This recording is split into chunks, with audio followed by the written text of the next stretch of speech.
There's a specific kind of failure to a man tying a tie in the rearview mirror of his own work truck. I want that on the record first, before anything else happens tonight. It was 6:15, the school parking lot, half empty, the lights just coming on.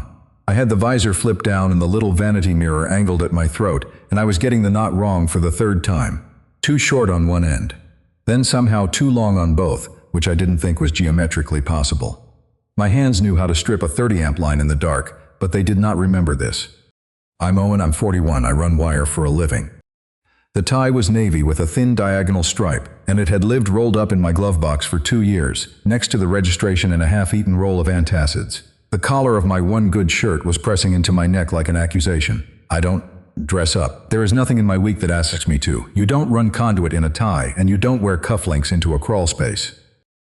But it was parent-teacher night, and Lily had asked me that morning, over cereal, in that flat little voice she uses when she's already decided I'll say no, whether I was going to come looking nice. So here I was, in the parking lot, looking nice and strangling slightly.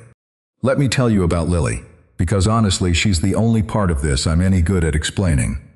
She's 8. 3rd grade. She had a gap where her front teeth used to be, and a habit of narrating her own drawings while she makes them, under her breath, like a sports announcer for a game only she can see. She eats around the crust of everything. She believes with total conviction that our dog is plotting something against us. She is the funniest person I know, and she has no idea. And I have decided not to tell her, because the day she finds out she'll start performing it, and it won't be the same. I have had her on my own for 4 years. I should say it plainer than that, because 4 years sounds like a long time and a clean number, and it wasn't clean. Her mom and I didn't blow up. That's the thing nobody warns you about. There's no big scene to point to, no door slammed, no plates broken. We just got quieter and quieter until one day the quiet had a name, and the name was divorce, and we signed the papers in an office that smelled like burnt coffee, and neither of us cried, which somehow felt worse than if we had. She moved 2 states over about a year after. New job, new man, eventually I think, though Lily and I don't talk about that. She calls on Sundays. She means well. She is mostly a voice on a phone that Lily holds with both hands and answers in single syllables, and then hands back to me, and then goes very quiet for about an hour, drawing. So it's me. It's been me for a while now. Lunches and lice checks and the exact correct diagonal way to cut a sandwich. Reading the same 4 pages of the same dragon book until I could recite them with my eyes shut, which I sometimes do eyes shut, while she watches my face to catch me skipping a line. And I want to be honest with you about what that does to a man, because the brochures lie about it. It's not that I'm unhappy. I keep wanting to say that, like it's a defense I can hide behind. I'm not unhappy, I'm just gone. Somewhere in those 4 years I sort of folded myself up and put myself away in a drawer, and what's left walking around is the part that functions, the part that gets her to school, the part that makes the money and signs the permission slips, and remembers it's pajama day. If you asked me who I am, I'd have one answer ready for you. I'm Lily's dad, and that's the whole sentence. There used to be more sentence than that. I'm fairly sure there did. I just can't always find the rest of it anymore, and most days I've stopped looking. You get used to a smaller version of yourself. You'd be surprised how comfortable a drawer can get. I got the tie right on the 4th try, or right enough. I looked at myself in that little visor mirror, a square of face cut off at the eyebrows, and the man looking back had more gray in his stubble than I remembered agreeing to. I flipped the visor up. I told myself, out loud, in the empty truck, the way you do when nobody's listening, okay. Just go in, say hello to the teacher, get the report card, be a normal dad for 15 minutes, and come home. The school looked the way every elementary school looks at night. Half the lights on, the rest dark. That construction paper smell that gets into the brick and never leaves. A long hallway with art taped up at exactly child height. All of it titled in fat marker, MY Family, and our trip, and a genuinely alarming number of cats. I found her classroom by the number on the door. Room 11. There was a little laminated sign taped under the number. Welcome families, and under that, in smaller print, the teacher's name. I'll be honest with you, I didn't read it. Not really. My eyes passed over it the way your eyes pass over a sign you've seen 100 times before. I was reading it for information, not for meaning. The way you read a road number, a name on a door. I had read a dozen forms that fall with that name printed at the top of them. I just never once slowed down enough to let it actually land. That's the part I keep coming back to, later. I had the answer in my hand for 3 months and I never opened it. There were 2 other parents ahead of me, so I stood in the hall and waited my turn and looked at the cats. A whole construction paper world full of orange cats with enormous whiskers. One of them, I noticed, had been drawn with a careful gap in its front teeth, and the family standing in the picture beside it was 3 figures, and then a smaller 4th figure off to the side, set a little apart, in pencil, like the artist had run out of certainty by the time she got around to that one. I knew that drawing. I knew the hand that made it. I made a quiet note to ask her about it later, and not to ask too directly, because Lily closes up like a fist if you ask too directly. You have to come at her sideways, the way you'd coax a cat down off a roof. The mom in front of me came out with her kid's folder and a tight, polite smile, and the dad before her had already gone, and then it was just me alone in the hall, and a voice from inside the room said, "Come on in." And here is the strange thing about a voice. I have a face I would have braced for. If you had told me, an hour earlier, that I was about to see this particular person, I'd have had a whole second to arrange myself, to set my features into place, to become the version of me that handles things calmly. But you don't get warned by a voice. A voice comes through the door before you do. It gets in under the part of you that prepares for things. Because I knew that voice before my brain had any chance to catch up to it. It went straight past 41-year-old Owen with the bad tie and the gray stubble. It went past the divorce and the 4 years and the folded-up man in the drawer. It reached all the way back to a 17-year-old kid who used to wait by a blue locker just to hear it, and it pulled some old, dumb, glad thing up out of the bottom of my chest before I had any say in the matter at all. I didn't move for a second. I want to be clear that nothing dramatic happened out there in that hallway. I didn't gasp. I didn't drop anything. From the outside, if you'd been standing there watching, you'd have seen a tired man in a navy tie pause for half a beat at a classroom door, and that's all you'd have seen. The whole earthquake was on the inside of me. I told myself I was wrong. That's the rational thing to do. You hear a voice, it sounds like someone from a long time ago, your brain plays a cheap trick on you, and then you walk in and it's a total stranger, and you feel a little foolish for the jolt. That happens to people. I held on to that for the length of exactly 1 step. Then I walked into room 11. She was standing behind a low table covered in folders, with a string of paper letters sagging on the wall, behind her spelling out a word I didn't read, and the overhead lights were doing that flat fluorescent thing to everyone in the building. They were doing it to her too, and it did not matter even slightly. It was Maya. It was Maya the way you'd know your own name shouted across a crowd. Older, sure. We're all older now. The lines by her eyes earned the same way mine were. Her hair was shorter than it used to be, cut to her jaw, more silver coming in at the part than there'd have been 10 years ago. But it was the same face underneath all of it. The same exact face that I had spent the better part of 2 years of my young life looking at, like it explained something nobody else had figured out yet. I want to do the math out loud, because the number is the thing that actually knocked the wind out of me. I last saw this person when we were 19 years old. We are 41 now. That's 22 years. 22 years she had been a closed door at the very back of my head, a thing I almost never opened on purpose, and now the door was standing open and she was 3 feet away from me, holding my daughter's report card in her hand. She looked up.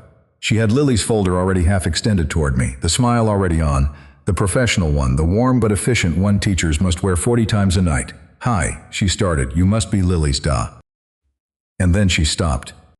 I watched it happen across her whole face. I watched the sentence she'd said 100 times already that night just walk clean off a cliff in the middle of a word. I watched her eyes do the same fast, helpless resorting that mine must have just done a second before. The searching, then the catching, then the small physical jolt of a thing arriving 22 years too late and 3 months too early all at once. Her hand with the folder in it dropped maybe an inch. Her mouth stayed open around the rest of a word she was no longer going to finish. For 1 full second, neither of us was a parent or a teacher. We were just 2 people who used to know each other completely, standing in a room full of paper cats, while the fluorescent light buzzed overhead, and neither one of us remembered to breathe. She got there half a step ahead of me. I'll give her that much. She always was the faster of the 2 of us. "Owen," she said. Just that, just my name. Like, the name itself was the whole thing she'd managed to find. Not Lily's dad. Not, sir, my actual name, said out loud like it still belonged to a whole person, which was the first time anyone had used it that way, in longer than I was comfortable admitting to myself.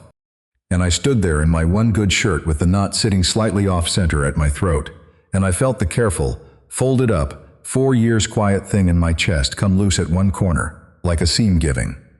And I understood that we'll understand a thing your body has figured out a beat before your mouth can catch up to it, that whatever I had walked in here ready to be tonight, I was not going to get to be it. There's a thing your body does when the floor has tilted, and you are the only one who can feel it. It keeps standing. It makes your face behave. So I made my face behave, and I said hi back, like a person who had not just had 22 years fall on him in a doorway. And the two of us stood there in room 11 3 feet apart, both of us deciding, at the exact same second and without a word, that we were going to do this the normal way. That was the agreement. Nobody signed it. We just both reached for it like a railing. "Owen Bell," she said, and looked down at the folder and looked back up. "You're Lily's dad." "I am." My own voice sounded fine. I was impressed by it. "I'm Lily's dad." I should have, the last name.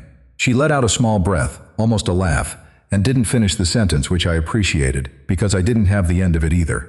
There are a lot of Bells. She'd had a Lily Bell on a class list since August, and no reason on earth to think the Bell attached to her was me. Why would she? The last time she knew my last name we were teenagers, and she used to write it on things as a joke to see how it looked. I didn't say that. Obviously, I didn't say that. "Sit," she said, and gestured at the chair across the low table from hers, a child's chair. "I want that noted. I am a grown man." And I folded down onto a plastic chair built for an 8-year-old, knees up somewhere around my ribs, while the girl I'd loved at 17 settled across from me in one exactly like it, and we both pretended that this was a dignified way for two adults to discuss a report card. For a second, neither of us could find the first sentence. She found it. She always was faster. "So." She opened the folder and flattened it with her hand, and I watched her hand do that and not her face, because her face was harder to look at. "Lily, let me tell you about Lily." "Please," I heard myself say it too fast. Yeah, that's why I'm here." "Right." A flicker of something at the corner of her mouth. "That's why you're here." And we were off, both of us hiding inside the kid like she was a room we could stand in, grateful she existed, grateful there was a third person between us to talk about, so we didn't have to talk about the other thing. She told me Lily was bright. I knew that. She told me Lily read above grade, which I didn't exactly, and which landed in my chest with a little glow I tried to keep off my face. She told me Lily was kind to the other kids, that she gave away her snack to a boy who forgot his more than once, that the aides noticed it. I had not known that either. I knew the version of my daughter who lived in my house. I did not know the version who walked around all day, being a person in a room I never got to see, and hearing it from someone else was a strange ache, a good one, like pressing a bruise on purpose. Then her face changed, just slightly. She turned a page she didn't need to turn. "I want to flag something," she said. "It's not a problem. I don't want you to hear problem." "You said problem twice now." "I know I did." That almost law again. "Okay, it's about the play." I didn't know about a play. She watched me not know about a play, and something gentle went across her, and I realized she'd already understood, from one look at my blank face, exactly how that information had failed to make it home. A note in a backpack. A note that got rained on or balled up or used to wrap a piece of gum. 8-year-olds are not reliable postal workers. She didn't say any of that, she just told me. The 3rd grade was putting on a play in 3 weeks. A small one, a class thing, parents in folding chairs in the gym. She was directing it, which is to say she'd been roped into it, which is to say nobody else volunteered. Every kid had a part. Most of the parts were a sentence or two, a tree, a townsperson, a kid who carries the lantern across the stage and says one line about a storm coming. Lily had the lantern. Lily had the one line about the storm. "And she's frozen," Maya said. "Every rehearsal, she gets the lantern, she gets to her mark, and..." She stopped, pressed her lips together. "She just won't say it. We've had 3 rehearsals. She hasn't gotten the line out loud once." I sat there on the tiny chair with my knees up by my ears and felt the whole thing land because of course that was my kid. The girl who narrates her own drawings under her breath, who is the funniest person in any room and has decided no one's allowed to know, the girl who draws herself a little apart from the family in pencil like she ran out of certainty. Of course you hand her a lantern, and a sentence and a room full of folding chairs, and she looks at her shoes. "She's not in trouble," Maya said quickly, reading my quiet wrong or maybe reading it exactly right. "She's not the only shy one. I wanted you to know because I think she could do it. I really do. She's got this hole." She moved her hand in the air, looking for it. "There's somebody in there. You can feel it. She just hasn't decided it's safe to let anybody see." And I looked at the woman across the table, in the buzzing fluorescent light, telling me about my daughter holding a whole self carefully behind her teeth and not letting anyone see it, and I thought, yes, I know the feeling. I have been doing the adult version of that for 4 years. I didn't say that either. "What do?" I said instead, to help, at home. Her face did the warmest thing it had done yet. "You don't push it. You don't run lines at the dinner table like a drill. That's the worst thing. She'd make an inch. You just make it ordinary. You let her hear that the line exists, in the air like it's no big deal, and you don't watch her face when you do it. Don't watch her decide. Kids can feel you watching them decide. You're good at this, I said, before I could stop it. It came out plainer than I meant. Not a line, just true. And for a second the agreement we'd both grabbed onto wobbled, because that wasn't a sentence one parent says to one teacher about a third grader. That was a sentence with my whole history in it. I'd watched this person be good at things for 2 years of my young life, and the word good had years of weight under it, and we both heard the weight. She looked at me. The professional smile slipped, just a corner of it, and underneath was a person I actually recognized. I've had practice, she said, careful, even. But she held the look one beat past where she had to. I held it back, one beat past where I had to. Then we both looked at the folder. At the same instant, like it had called our names, and the railing was back, and we grabbed it. There's a thing the brain does with a face you used to know. I read about it once, the way you read things at 2 in the morning when you can't sleep, and the phone is right there. They call it the mere exposure effect. The idea is that we come to like things simply because we've seen them before. Familiarity itself does the work. A face you've looked at 1,000 times has a head start in your chest that a stranger's face will never have. And I sat there on that child's chair and felt the whole stupid mechanism of it firing, this head start, 22 years deep, that I had no say over and had not asked for. My body liked her face before my brain got a vote. It had liked it the second the voice came through the door. We did the report card. We genuinely did. She walked me through the reading levels and the math where Lily was strong, where she could use a little practice. And I nodded like a man absorbing information, and absorbed maybe a third of it, because the other 2/3 of me was busy with the simple fact of her hands turning pages. And around the edges of the official part, the other conversation kept leaking in. Sideways, the way she'd said it would have to. "You still up north?" she asked, not looking up, light, like it was a normal thing to ask a parent. It is not a normal thing to ask a parent. "Never left, stayed in town." I shrugged, which is hard to do on a tiny chair. "Took over my uncle's electrical outfit. You?" "I left," she said it simply. "For a long while, came back 2 years ago." A pause. "My mom got sick, I came back for that, and then," she turned a page. "Then I just stayed. The school had an opening." I knew her mother. I'd sat at her mother's kitchen table at 17, and been fed pie I didn't ask for and didn't refuse. I wanted to ask, is she? But the way Maya had said got sick had a finished shape to it, a closed door at the end of the sentence, and I knew that door. I have a few of those doors myself. You learn to hear when somebody's locked one. "I'm sorry," I said, "about the door, not the words." "Thank you." She heard which one I meant. She always could. So that was who left and who stayed. She left, she came back, she stayed for grief, and then stayed past it. I never left at all, which I'd have told you was the safe choice and the smart choice, and which suddenly, sitting there, felt a little like I'd been standing in the same field for 2 decades, while the weather changed around me.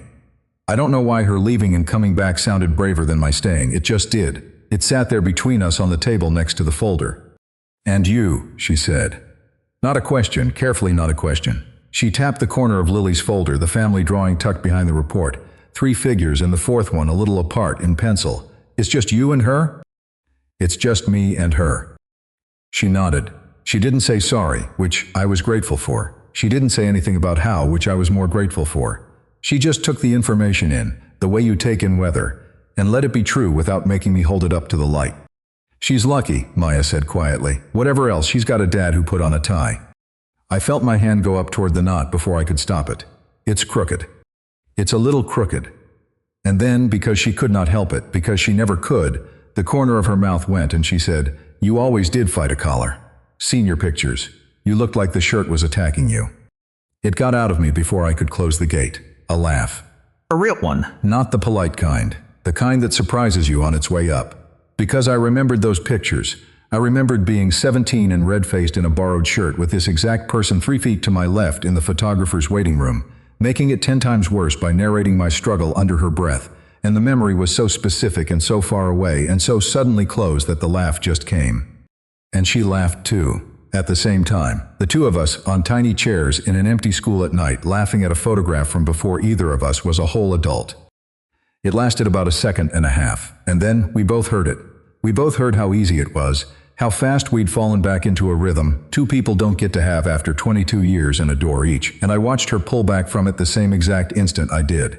Saw her sit up a little straighter. Saw her reach for the folder, square its edges, become the teacher again, put the railing back between us with both hands. "Anyway," she said. The professional warmth slid back over the rest of it like a cloud over the sun. "Lily, the play's the third Friday. You'll get a real flyer. I'll make sure one actually gets to you and not to the bottom of the backpack." "I'd appreciate that. And if she doesn't want to do it, she paused. "That's allowed too. I won't make her, but I'll if she tried."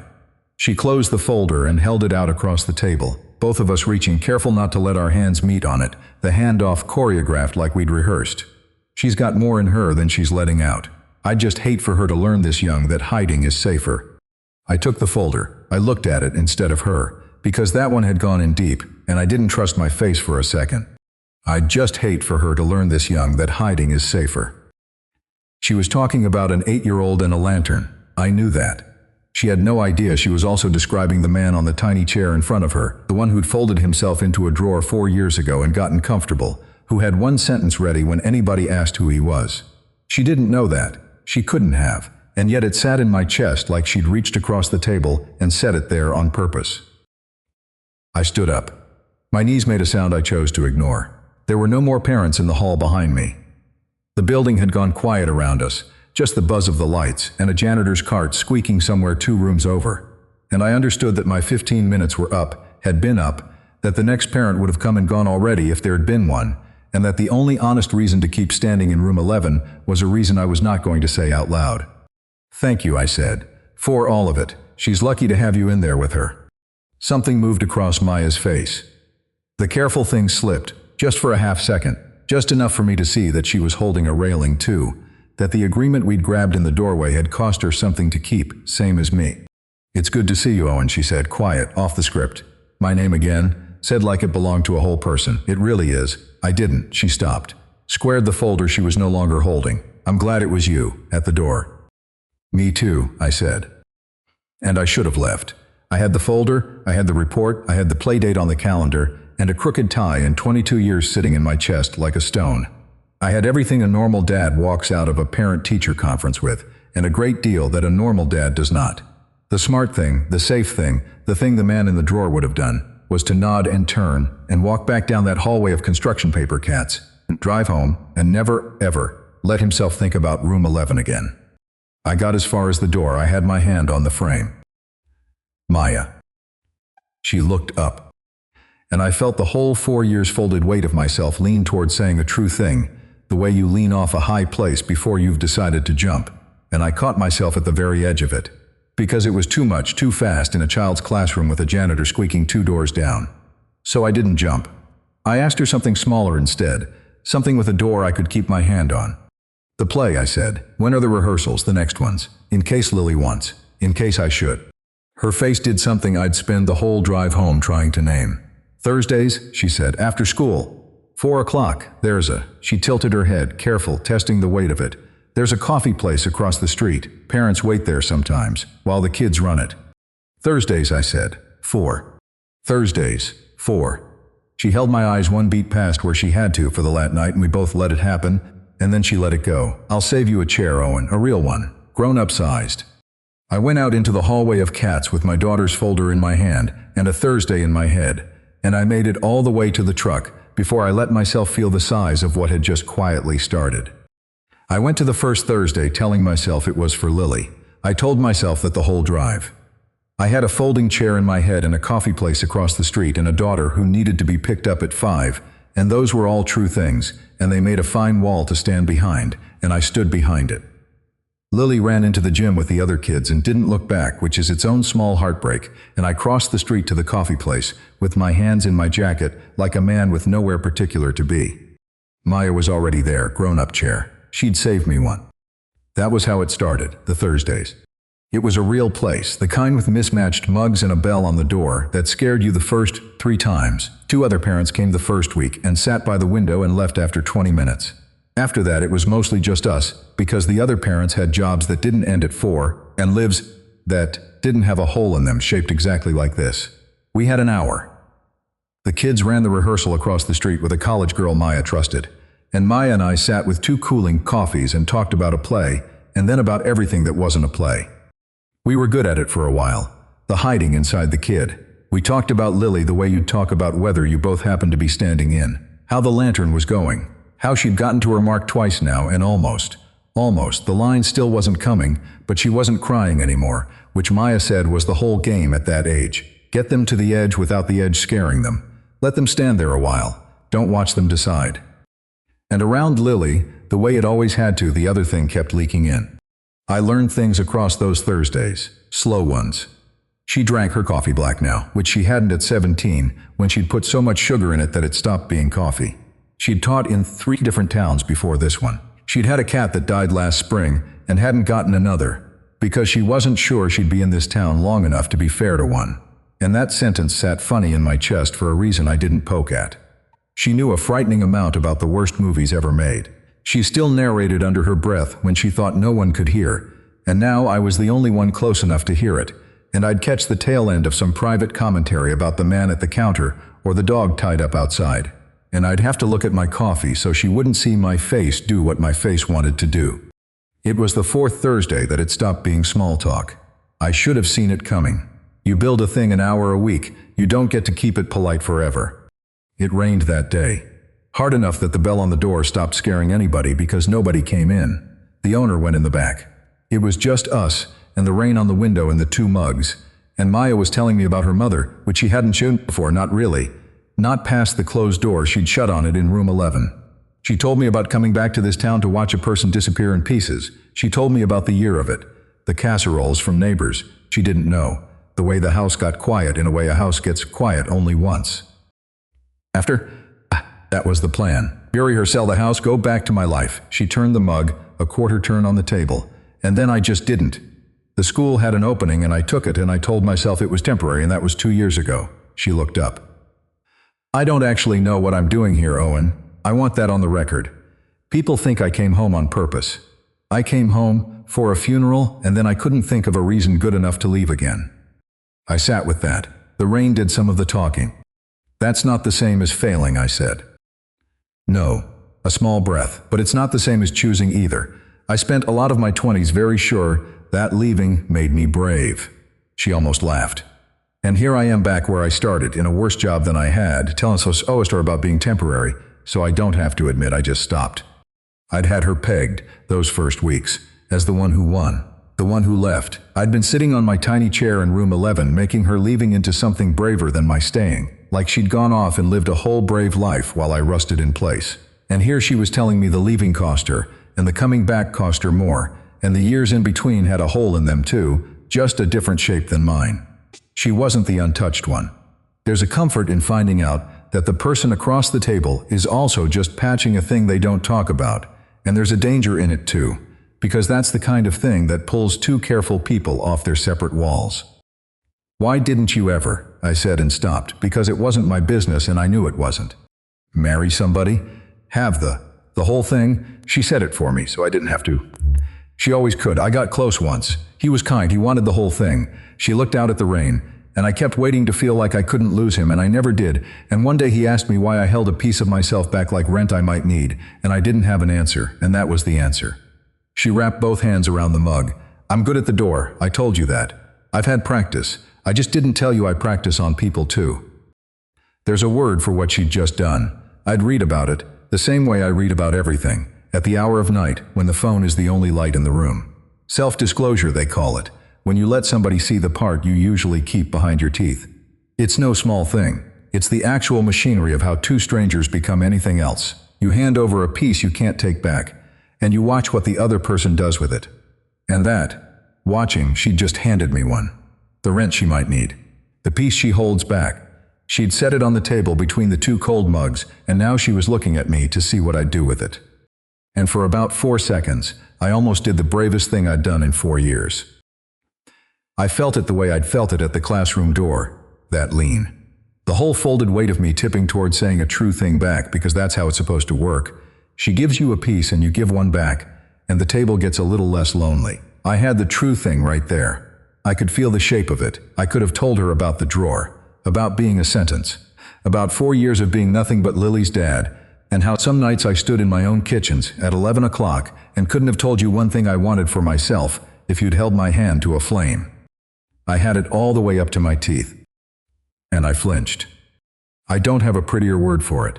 She handed me the realest thing she had, and I felt myself want to match it, and the wanting scared me so badly that I did the thing the man in the drawer does. I picked up my coffee, I looked at the window, and I said in a voice I made very steady, "We should probably check on the kids." I watched it land on her. I watched her see exactly what I'd done. She's too smart not to. She'd opened a door and stood in it, and I'd looked at my shoes, and something in her face closed gently, the way a person closes a door when they're trying not to make you feel the slam. "Yeah," she said, "probably."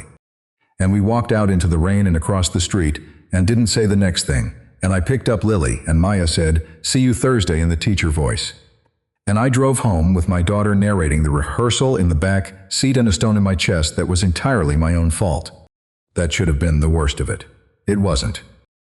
It was the next week that the town got involved, because the town always does. I was at the hardware store buying wire nuts, and a woman I half recognized, somebody's mother, somebody from Lily's class, said, "I saw you at the coffee place with Miss Bell."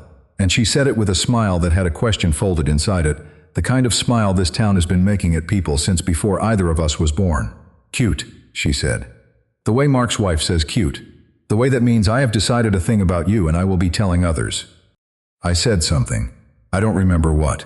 Something flat enough to close it, but it followed me out to the truck and sat in the passenger seat the whole way home. Because here's what the woman in the hardware store didn't know she'd done. She'd turned a thing that was mine into a thing the town was watching. An hour a week behind a wall of weather and cold coffee, that was mine, that was safe, that nobody had a vote in. And the second somebody saw it, it stopped being a quiet hour and started being a story with my daughter's name attached to the edge of it. Owen Bell and the teacher. Lily Bell's dad and Lily Bell's teacher. And Lily was 8, and Lily was in that classroom 5 days a week, and whatever this was, it had her standing right in the splash zone of it now, whether I'd chosen that or not. And Lily had started to notice. That was the part that took the air out of me. She didn't say much. Kids that age don't ask the question straight, but she'd started saying Miss Bell at home in a particular way. "Miss Bell says the play's going to be good. Miss Bell asked about you." She'd watch my face when she said it, a quick check, there and gone, the same check Maya warned me kids do, the don't watch me decid check, except now my own daughter was running it on me. She'd caught something, some warmth in the air on Thursdays that didn't match the rest of the week, and she was 8 and she'd already lost a whole parent, and she was watching her one remaining one to see if the ground was about to move again. That's what wanting something costs, I thought, driving home. Not me, her. I want 1 hour a week in a coffee shop and the bill comes to my kid. She's the one standing in the splash zone. She's the one who'll feel it if it goes wrong. I'd built my whole flat little life around making sure that exact thing couldn't happen to her again, and here I was an hour a week putting a crack in it. So I had every reason in the world to stop, to miss a Thursday, to send a different parent, to shrink the thing back down to a folder and a report card and a polite nod in the pickup line. Every safe instinct I had was pointing at the exit. And then Lily's play almost broke her, and I saw the whole thing from the wrong end. It was the second to last rehearsal before the real night. I came early. I crossed the street early, stood in the gym doorway out of the way, because I wanted to see it, the lantern, the mark, the line, my kid being a person in a room I never got to see. And I watched my daughter walk out to her mark with the little tin lantern and get there and stop. And the whole gym waited. And she opened her mouth, and her chin started to go, and her eyes found me in the doorway in pure animal panic, and she didn't say the line. She just stood there holding a lantern in front of 40 empty folding chairs, frozen solid, every muscle in her locked around a single sentence she could not get past her teeth. I knew exactly what I was looking at. I'd been looking at it in the mirror for 4 years. Maya crossed the gym to her, didn't rush, knelt down to lantern height, and said something I couldn't hear, and Lily nodded without the line coming out, and Maya put a hand on her shoulder and walked her off to the side and let her stand there a while, not watching her decide. And then Maya looked up across the whole gym and found me in the doorway, and her face wasn't the teacher's, and it wasn't the closed door from the coffee shop.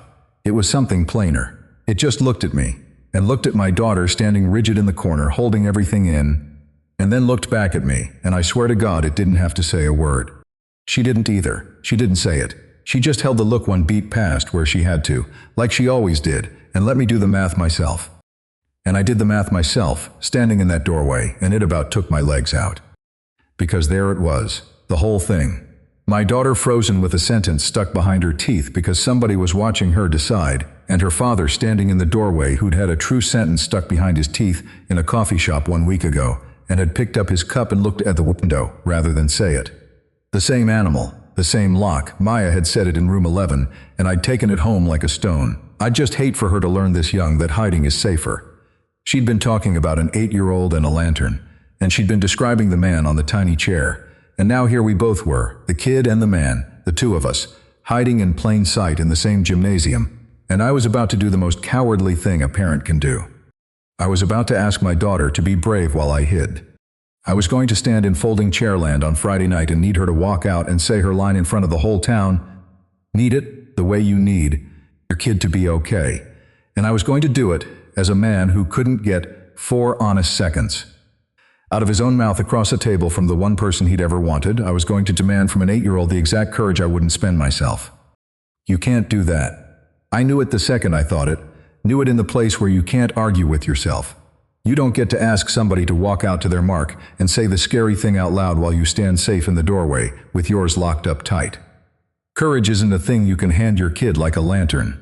They learn it the way Lily learned everything, by watching the one adult left to watch. The rehearsal ended. Lily came out, not crying, lanternless, my brave girl who hadn't said the line, and took my hand, and we crossed the street. In the cross-the-street shop window, Maya was clearing the 2 mugs we hadn't touched, and she looked up and saw us through the glass, and I lifted a hand, and she lifted one back, careful, a question in it, the same question that had been sitting between us since I picked up my coffee and looked at the window.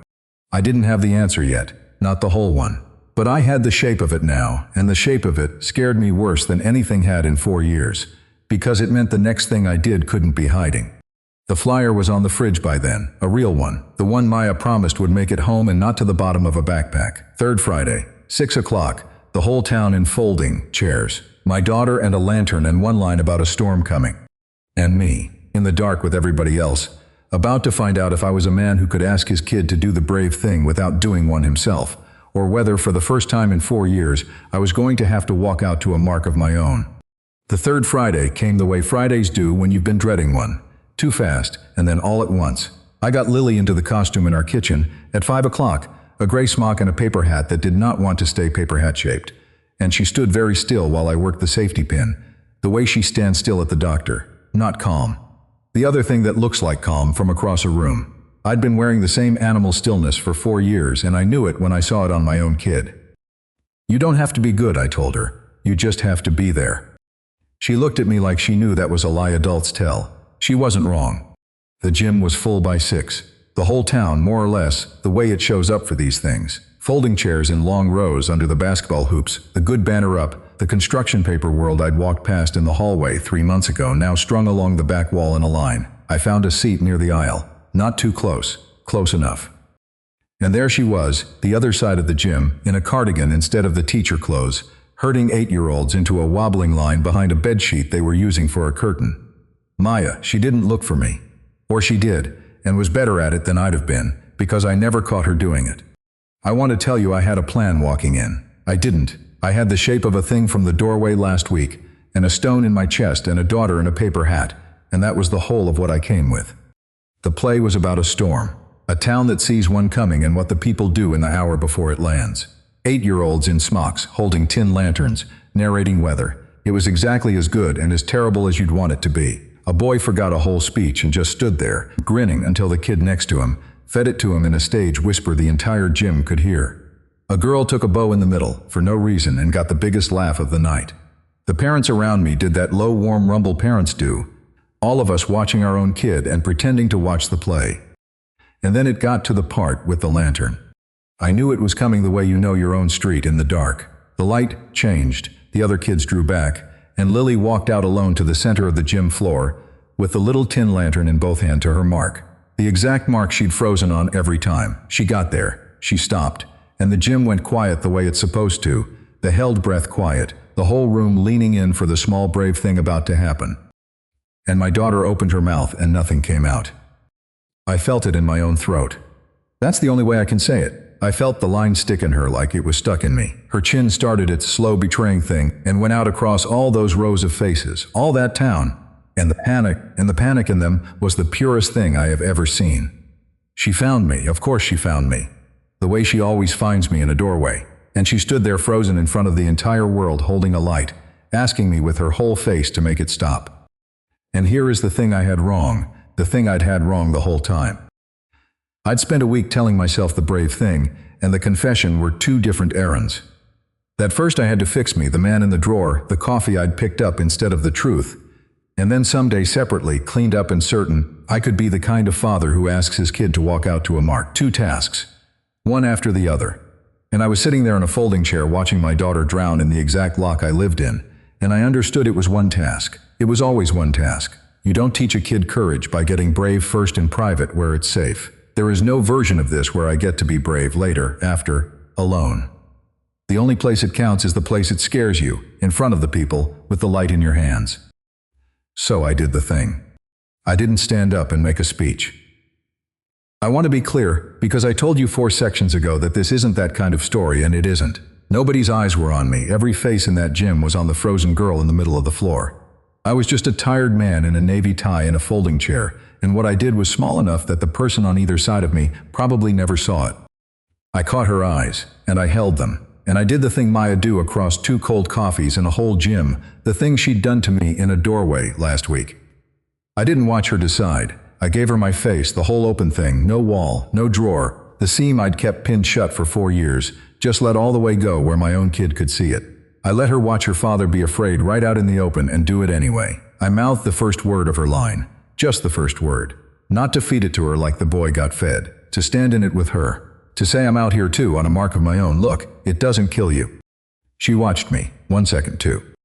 And my daughter took a breath, and she said her line. It wasn't even a good line. It was 1 sentence about a storm coming and the town getting ready.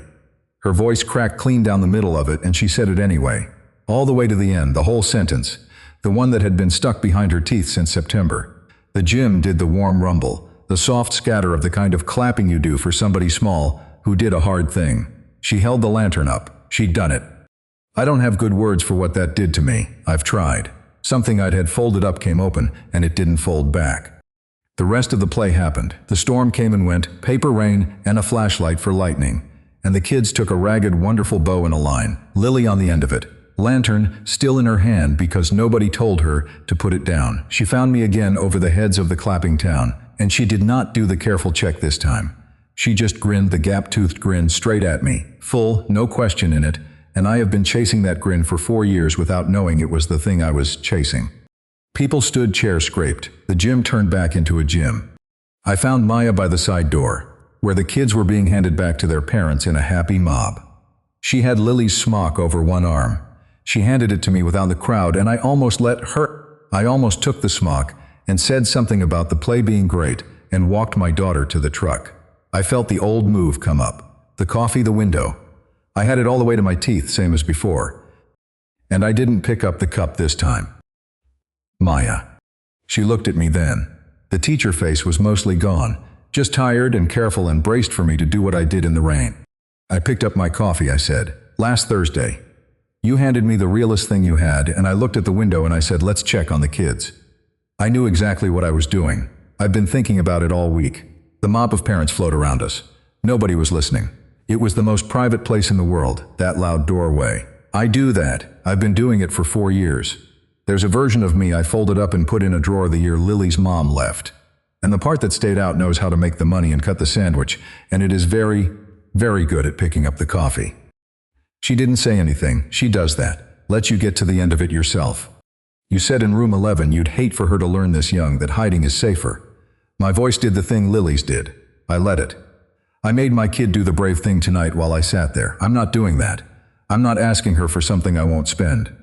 Owen, quiet, warning almost. You don't have to do this in a doorway. There's no other place that counts. I'd learned that 30 minutes ago, in a folding chair. If I wait for the clean version, the dignified version, the one where I've got it all sorted out first, it never happens. You know that. You've got a whole speech you never gave a kind man, and a piece of yourself you keep like rent. We're the same animal. We both know how to stand in a door and not walk through it. That got her. I watched it get her. So here's the true thing I didn't say. I made myself slow down. Lily was 20 feet away showing her lantern to another kid's mother. I have wanted, since the second I heard your voice through that classroom door, one thing for myself, not for Lily, for me. The first thing I've wanted for myself in 4 years. And it scared me so badly I spent 12 Thursdays pretending it was a school thing about a play. I looked at her. The whole open face, no wall. It was never about the play. I came back every week for you. I've been coming back for you the whole time and hiding it inside my own daughter. And that's the cowardly version. And I'm done with it. That's the thing I flinched from. There it is. Out on the mark. The mob moved around us. A kid laughed somewhere. The lights buzzed. Maya looked at me for a long second. The way she looked at me in room 11 before either of us was anything but a name on a folder, and whatever she'd shut gently. That day in the rain, I watched it come back open, slower, more careful, but open. You said the first word of her line, she said. I saw you, from across the gym. A small breath that was almost the laugh. I didn't know what you were doing. I thought you were feeding it to her. I was standing in it with her. I know. She did the thing where her eyes went bright, and she smiled straight through it anyway. I figured that out about a second later. That's when I knew you were going to come find me at this door. She shook her head. You really did make me wait in a coffee shop window twice, Owen Bell. I'm slow, I run conduit, we're methodical people. That got the laugh all the way out of her. The real one, the one she covered with the back of her hand at 17 and still does, and I felt 22 years fold down to nothing in the space of it. Thursday, she said, coffee, the grown-up chair. She held the look one beat past, where she had to the way she always did. And you don't get to bring the play as an excuse. There's no play anymore. It's just going to have to be us in a coffee shop with no kids to hide inside of. No wall, I said. No wall. Lily came back across the floor then. Lantern swinging, paper hat, finally surrendered to gravity. She looked up at the two of us standing in the door, her dad and her teacher, and she did one quick check between us, the old check there, and gone. And then, because she's 8 and she's the funniest person I know and she misses nothing, she didn't ask the question. She just grinned wider and said, Miss Bell, I said my line. You did, Maya said. I heard the whole thing.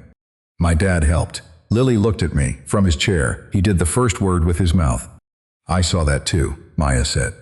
He's not very good at it, Lily told her confidentially, like she was doing me a favor. But he tried.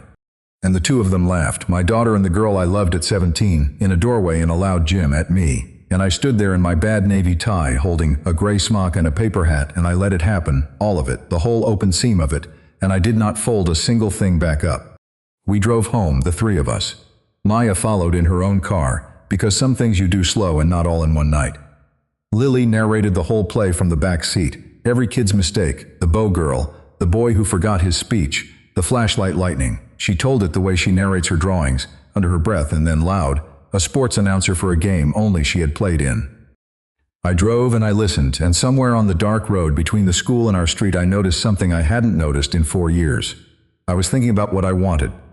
Not what Lily wanted, not what the morning needed. What I wanted, tomorrow, and the Thursday after that, and the one after that. There was a man walking around in my chest again that I'd put in a drawer the year the papers got signed, and he had opinions. And he wanted things, and one of them was driving in the car behind us. If you'd asked me 3 months ago who I was, I had the sentence ready. I'm Lily's dad, and that's the whole of it. I'd have said it flat, like a road number, the same way I read a name off a classroom door without ever letting it land. It's a longer sentence now. I'm still working out the rest of it, but it's longer. Here's the part I keep turning over. The part I'd hand to you if we were the ones across the 2 cold coffees. We all fold a version of ourselves up and put it away. After the divorce, after the loss, after the year the house goes quiet in the way a house goes quiet only once. We tell ourselves it's responsible. We tell ourselves the drawer is safe and the smaller self is enough. And wanting something for yourself is a thing you'll get back to later, when it's clean, when it won't cost anybody. And the years go by, and the drawer gets comfortable, and one day you can't find the rest of your own sentence, and you've mostly stopped looking. So that's what I'd ask you. The self you folded up and put away after the thing that broke. The wanting you keep like rent you might need someday. If somebody you used to be walked back through a door tomorrow and said your actual name, said it like you were still a whole person, would you be brave enough to want something again right out in the open, in front of everybody, with the light shaking in your hands? Or would you reach for the coffee and look at the window and say something safe? I almost reached for the coffee. Twice. I want you to know that. The brave version isn't the one where you're not afraid. It's the one where you say the true thing anyway, on the mark, with your kid watching. If stories like this one stay with you, there are more of them here on the channel. I'll leave the rest of my sentence for another night.